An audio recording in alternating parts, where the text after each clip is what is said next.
Kita ke informasi pertama, pemirsa. Regulator nuklir Jepang pada 27 Desember 2023 mengumumkan mencabut larangan operasional pembangkit listrik Kashiwazaki Kariwa milik Tokyo Electric Power atau TEPCO. Ini membuka jalan bagi Jepang untuk mengaktifkan kembali PLTN terbesar di dunia itu.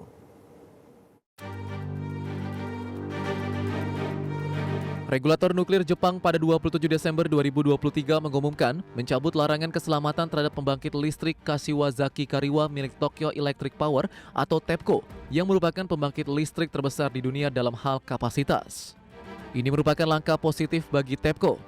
Sebelumnya TEPCO dilarang mengoperasikan kembali pabriknya pada tahun 2021 setelah ditemukan sejumlah pelanggaran keamanan serius di fasilitas tersebut.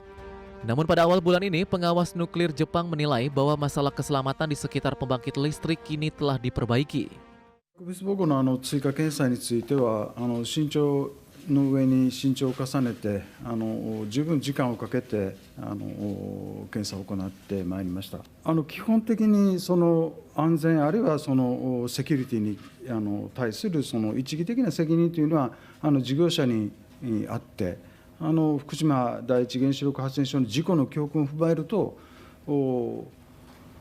継続的にその安全性あるいはセキュリティの向上を図っていくのは事業者の責任であるというふうに。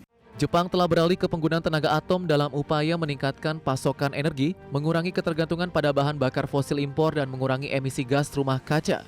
Namun produsen listrik seperti TEPCO harus meloloskan protokol ketat yang ditetapkan oleh regulator untuk memulai kembali reaktor yang tidak beroperasi sejak bencana nuklir Fukushima tahun 2011. Berbagai sumber IDX Channel.